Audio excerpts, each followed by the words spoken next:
News at 9 o'clock, coming to you live from the capital, Gaborone. I am Khomotso Mapani. Let's take a look at the headlines. Namibian President Dr. Nangolo Mbumba back home following his visit to Botswana.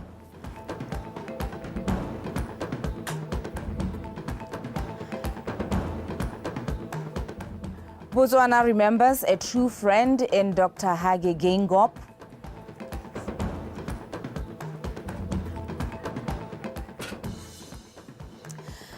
And in sports, Footballers Union of Botswana checks on their legends of the game.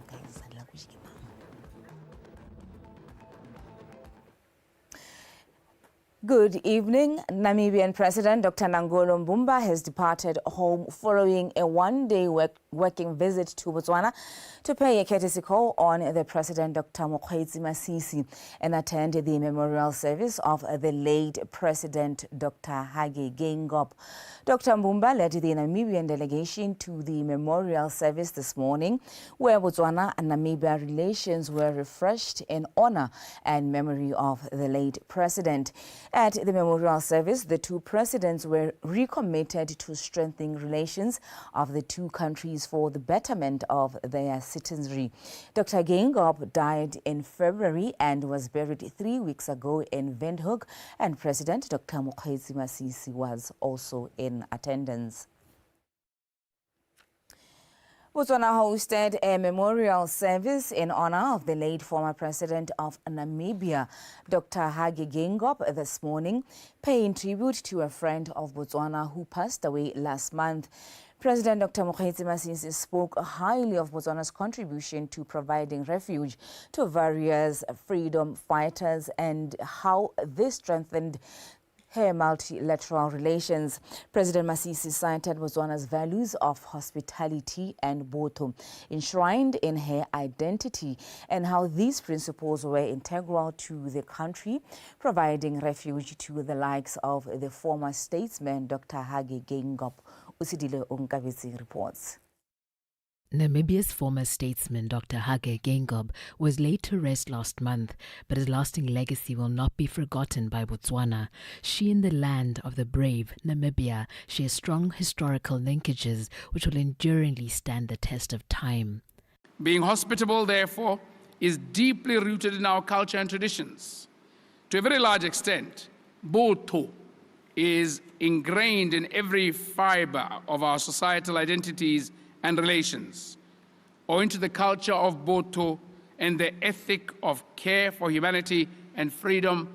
Dr. Geingob settled in Francistown. So moments such as this memorial, Your Excellency and dear friends, gives us a rejoicing in the full confidence that when called upon, Botswana never failed to step up and offer a helping hand. No wonder the late President Hage Geingob had so much affinity and attachment to this country. In his fleeting time here on earth, we earned the whole of Namibia as a true, trusted friend of Botswana. Namibia's President Mbumba is grateful for the tribute in honor of the late statesman's memory. Your Excellency, President Masisi, you forged a remarkable and brave relationship with an exceptional Namibian, His Excellency Dr. Hage G. Geingob, a leader who symbolized unity, dedication, and care for fellow human beings. As his Vice President for over 6 years now, I can assure you that Dr. Geingob was proud of his special friendship with you, Your Excellency. Having been a man of faith, Dr. Hage Geingob has undoubtedly run his race, fought the good fight, and given an honorable baton to his successor. We celebrate President Geingob, knowing way too well that his dreams of a progressive and prosperous Namibia shall live on beyond the time of his era. Surely, it can be understood that today, like it was during the time of John, the people of Namibia, Your Excellency, await from your leadership. Botswana and Namibia seek to further foster their shared priorities of multilateralism and shared prosperity for their populations. Utsidile Onkabetsi, BTV News, Gaborone. Different speakers from Botswana and across the region spoke highly about the impact of the deep footprint of the late Namibian President Dr. Hage Geingob at a state memorial service in Gaborone. He was described as an extraordinary man, brilliant administrator, and a unifier who spared no effort to work for the improvement of the lives of the Namibian people. Tlotlang Matlabapiri reports. With different tributes pouring in, Ms. Julia Matumo Temane, a former schoolmate and a friend to the late Dr. Hage Geingob, described him as a unifier who believed in African unity and cooperation. Also known for his unparalleled gift of human connection, Ms. Temane reminisces on that time in the United States of America. I could lean on him in the US a lot. But later what he did for me, he put me through stages that I didn't know. He was a member of many committees in the United Nations. So I ended up finding myself attending the Global Coalition for Africa. I wondered, how did I get here? People, we have lost here. But we should not lose the idea or the ideals that he has set on. I see it looks like we are going to have a woman president. You know, this is very important lately in Africa or in the whole world, that we must bring women up because, you see, they should carry that torch. They have carried that torch from behind, but they should carry the torch of unity. Let's unite and keep on praying that, you know, this will continue. Not only is he remembered for promoting international solidarity, he also had a bold vision for a strong continent that was an equal partner in global affairs. And they spent 60 of his 82 years, the vast majority of his life, fighting for the liberation and being in the service of a free Namibia. A statement of rare wisdom, who advocated for transparent and the effective governance in Namibia, strong regional integration, continental unity, and a just global order. He promoted gender equality, championed clean energy, and was a strong ally of international solidarity embodied here in the United Nations. As we pay tribute to the memory of President Geingob, let us commit to honoring the values that he stood for, by fighting racism, misogyny, and injustice, by standing up for human rights, and by working to build a more equal world in which no one is left behind. It is in Botswana where Dr. Geingob started his journey into exile as a SWAPO freedom fighter in December 1962, a bond that grew deeper into a long-lasting friendship that saw the two countries prosper in their shared vision for greater development of its citizenry. Tlotlang Matlabapiri, BTV News, Gaborone. The Minister of State President, Mr. Kabo Moroing, says hosting the memorial service of the late Dr. Geingob is testament to the great connection shared by Botswana and Namibia. Minister Moroing was speaking during the service held in Gaborone this morning. Botswana and Namibia established relations since 1990 and profoundly share the history emerging from the liberation struggles in the African continent.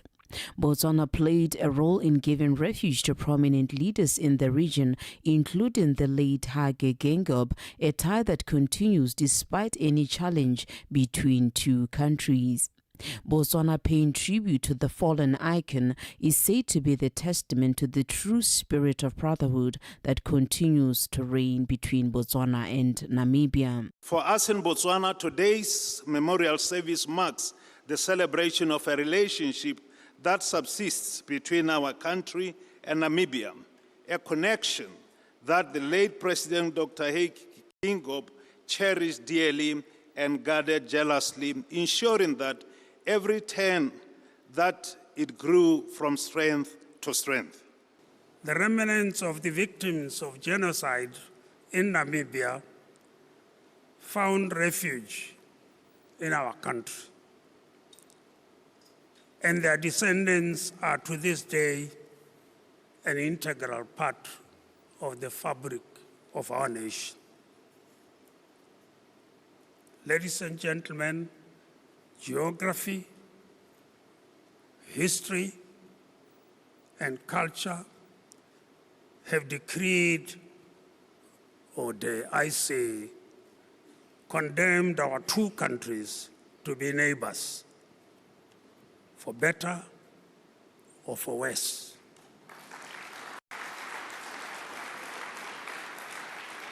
Dr. Hage Geingob is remembered for his notable achievements in reconciliation and maintaining peace and stability within the African continent. 2 days ago, when we were in Angola at the ministers' meeting, he was described as a firm, frank, and candid diplomat who could bite and soothe at the same time. I can also describe him as a gentle giant whose handshake told the whole story, the story of humanity. During the memorial service, His Excellency Dr. Mokgweetsi Masisi declared a continued legacy of relations between Botswana and Namibia, with those accorded the opportunity to carry on the baton of the late president. Kiletlelezwe Somolekai, BTV News, Gaborone.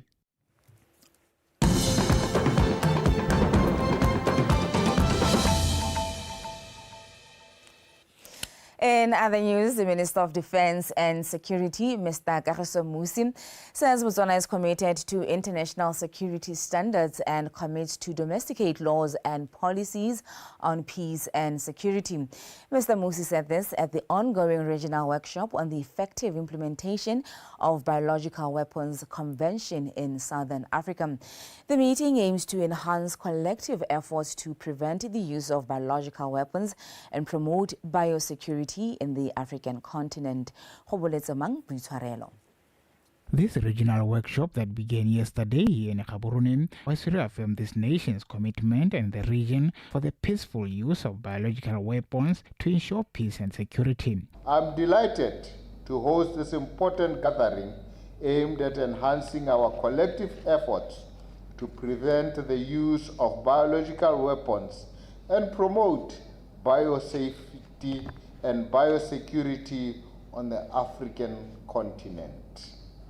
Biological Weapons Convention represents a cornerstone of the global disarmament and non-proliferation regime, reaffirming our commitment to peaceful use of biological sciences and technologies. Botswana is well known for peace and harmony. With that, the country is still on its feet to ensure that it remains peaceful by coming up with proper policies that contribute to global peace and security.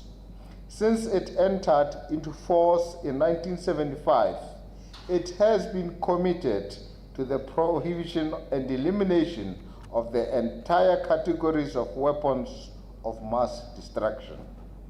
Botswana is committed to global peace and security. We understand that security is as strong as the weakest link. Therefore, being part of the global security regime, we are obliged and committed to international security standards. We have shown this commitment by ratifying and domesticating, implementing treaties on peace and security. Botswana ratified the Biological Weapons Convention in 1992 and has domesticated the treaty by passing the national law in 2018.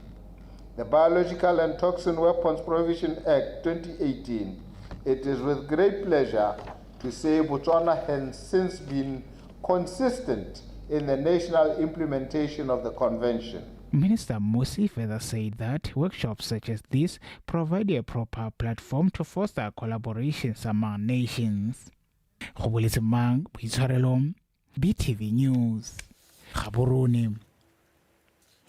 The project coordinator and legal officer for the United Nations Office for Disarmament Affairs, Dr. Sylvain Faniel, says the effective implementation of the Biological Weapons Convention, a disarmament treaty that effectively bans biological and toxic weapons, would strengthen countries' capacity for the management of health risks. Dr. Faniel shared this view at the regional workshop on effective implementation of the Biological Weapons Convention in Southern Africa in Gaborone on Tuesday. Tolofelo Tombali. The United Nations-led Biological Weapons Convention is a disarmament treaty that bans biological and toxic weapons. The United Nations Office for Disarmament Affairs received a strong mandate from state parties to conduct various capacity-building activities in states in need of support to domesticate the convention. The convention is going beyond non-proliferation, disarmament and security by promoting science and technology and facilitating capacity building, assistance and cooperation among states parties.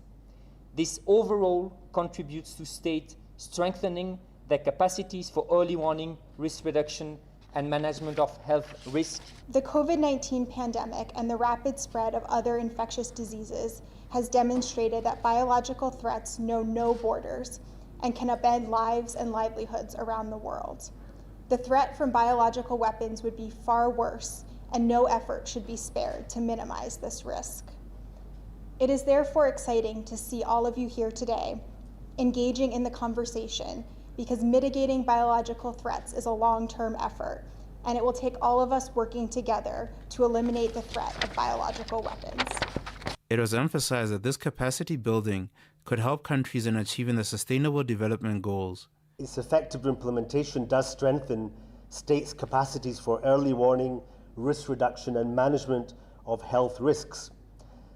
That all leads towards supporting the achievement of the 2030 Agenda for Sustainable Development, particularly SDGs number 3, which is about good health and well-being, SDG 4, quality education, SDG 9, industry, innovation and infrastructure, SDG 16, peace, justice and strong institutions. The representatives from all over Southern Africa who gathered here for the workshop were encouraged to share their own experiences in implementing the convention and to identify challenges to that implementation. Tsolofelo Tombali, BTV News, Gaborone. The Deputy Permanent Secretary in the Ministry of Local Development and Rural Development, Mr. Mpho Morapedi, says investing in a knowledge-based economy is ideal for innovation, increased productivity and fostering competitiveness in the global market. Speaking during the groundbreaking ceremony of a new primary school in Palape Extension 5, Mr. Morapedi said government has prioritized to redirect resources towards transforming and enhancing the delivery of education and training. Kiipidile Haole Bale and Kweketso Ramonto.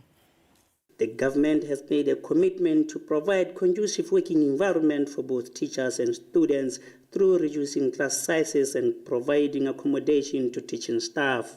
Government has made progress in improving the quality of education for all children through, amongst others, reducing class sizes and providing teachers with accommodation. Moreover, the general education curriculum and training will be reviewed and to support outcome-based education in line with the education and training sector plan of strategic plan of 2015 to 2020. The chairperson of Palape District Council, Mr. Jordan Makura, applauded the government for this development, saying the construction of the new primary school will help decongest classrooms in Palape schools, which has exceeded the recommended number of students per class. Construction of this new primary school will help us a lot, as the 8 primary schools within Palape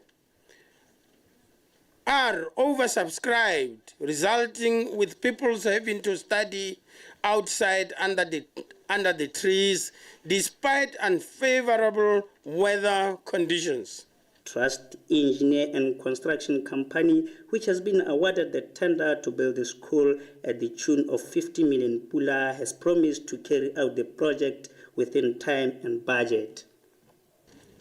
we will finish the project and the satisfaction of all stakeholders. We hope the kids in Palapi community will enjoy this facility financed by Botswana government in the next year. The school, which consists of 4 double-story blocks with a total number of 22 classrooms, will enroll 720 pupils from the reception class to standard 7 upon completion. Ki Pidile Gaulebali, PTV News, Palape.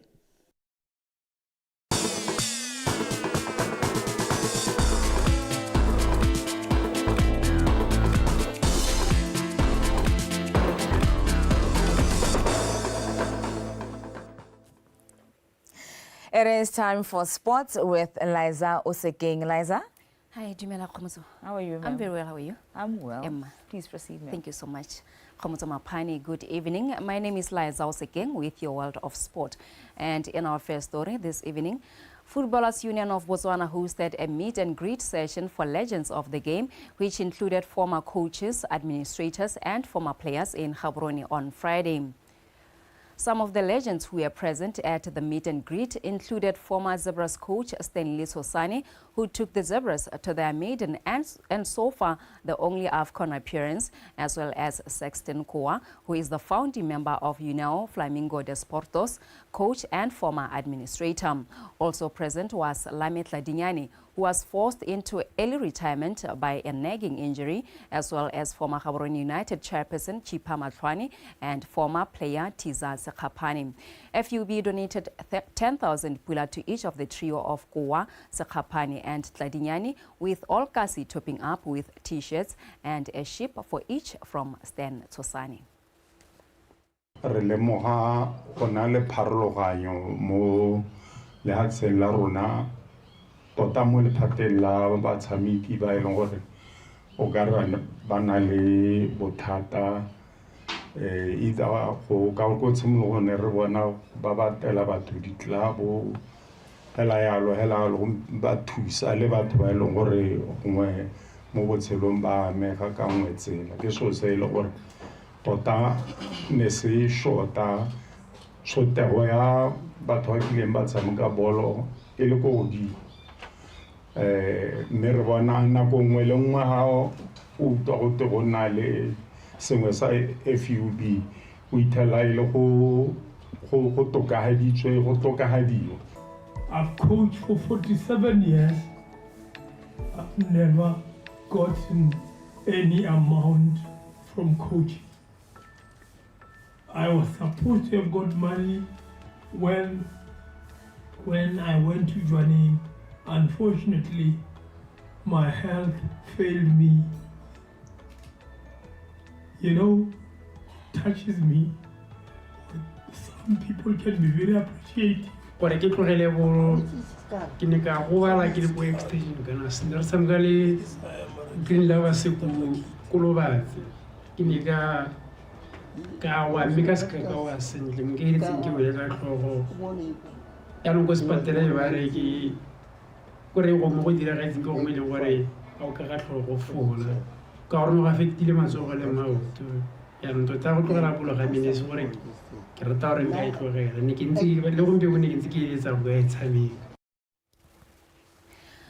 WBF International Super Bantamweight champion Moabi Ngaka says he is prepared to face and take down the Philippines national champion Mark John Yap in the main fight of the Rumble in the Okavango boxing event scheduled for Maung at the end of this month. Kagiso Malelakwa has the report. Ngaka, who won the World Boxing Federation International Super Bantamweight belt twice in a row, says the Rumble in the Okavango is a prime boxing event as it has attracted attention from across the globe. This, he said, has inspired him to aim for nothing but victory. Rumble in the Okavango is a big event indeed. It has taken a lot of attention from different people across the world. We have Asians coming. Asians will be coming to fight the Africans in our land. And we're going to give them headache. That's a promise. He further noted that the presence of boxing legend Mike Tyson, who is expected to visit Africa for the first time and will also grace the event, will also help to motivate young boxers as well as to boost sport tourism in Botswana. We'll be graced by the legend Mike Tyson, as he'll be coming through VSP promotion. And this is I'll say a great blessing, because it will be his first time to come to Africa. So imagine Botswana especially go Mau. Imagine how it's going to promote our tourism. So guys, kimona wa mahoka makushane. Guys, I'm gonna deliver. I'll be fighting for another belt, which is called World Boxing Foundation International Champion. I'll be taking a huge step to sacrifice this for my country. And I'll say I'm gonna take down the guy.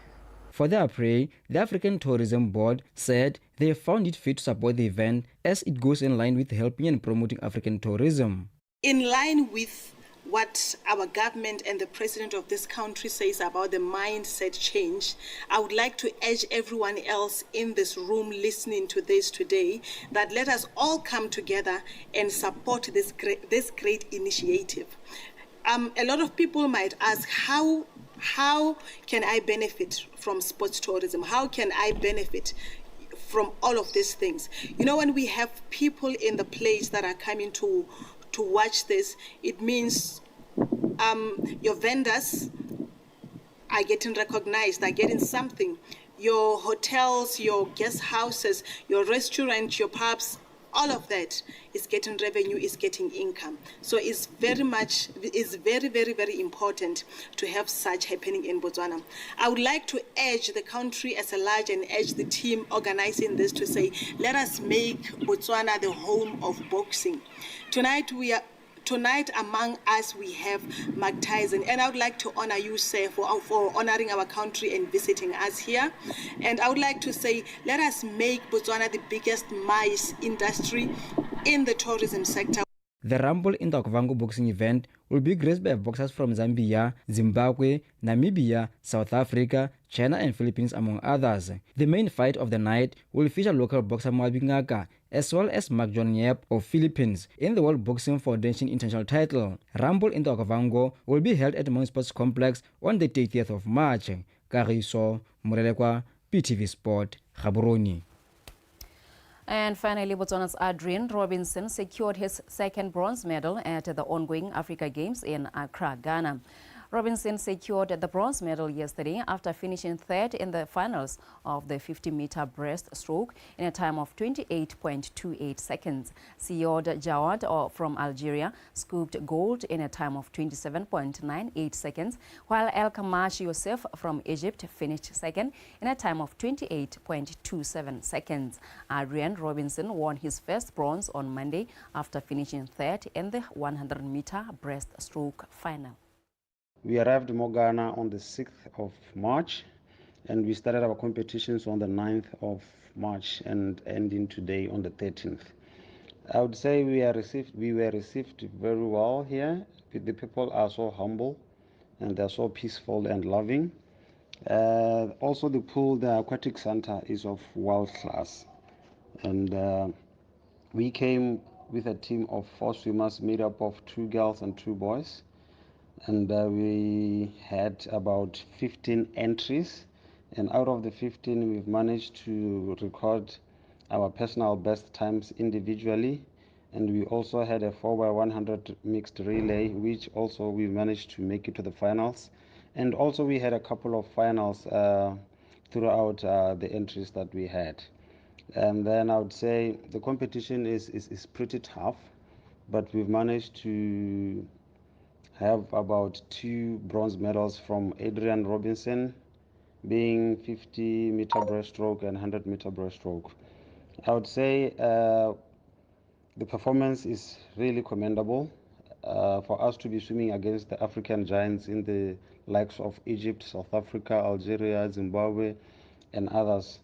It's quite a commendable performance for us to have made a lot of personal best times. We've qualified for a couple of finals, and to come up with 2 bronze medals out of a big competition like this, it's quite commendable. We had about 29 countries taking part, and yeah, we did well. I would say big up to the team.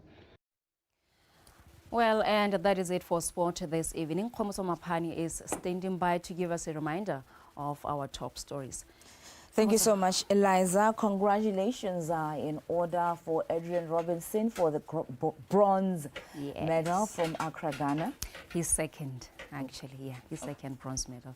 So At far, these particular games? Yes. Okay. So far, Botswana has 4 medals, 2 from karate and 2 from swimming. Okay. Yeah. I think earlier on I also saw Re Kuwa in one of your stories, and I did see somewhere on social media that his family was appealing for blood donation. Do you know any latest development? Not yet. I don't know. I don't have any latest developments from that story. Thank you so much, Liza. Until we meet again tomorrow, have yourself a fantastic evening. Thank you, mates. Likewise. Thank you so much. That was Liza Osegeng giving us the latest in sports. Let's take a final look at stories leading the way this evening.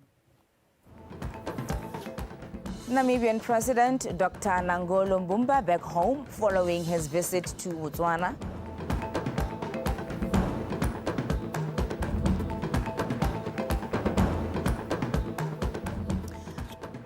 Botswana remembers a true friend in Dr. Hage Geingob.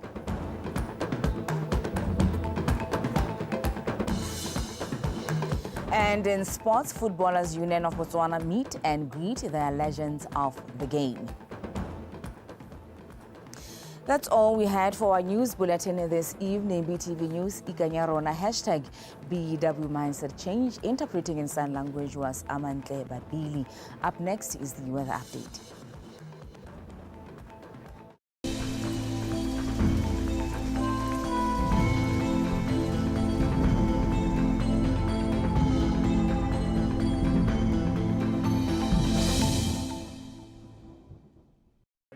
Good evening and welcome. The weather forecast tonight is brought to you by Kumo Cecil Monarch.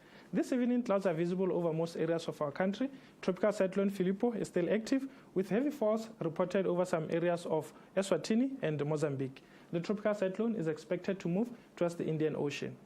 Tomorrow, we're expecting some partly cloudy conditions over most areas of our country, with some isolated thunder showers expected over some areas of Ngamili and Chobe, Central and Northeast District.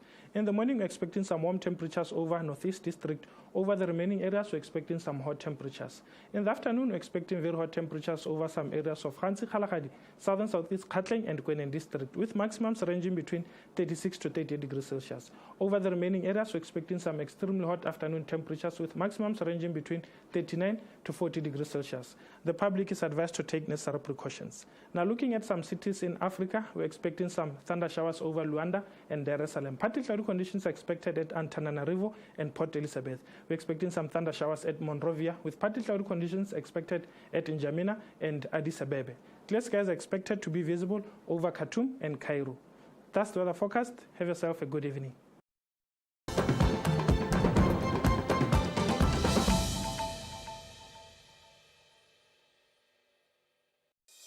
Oh!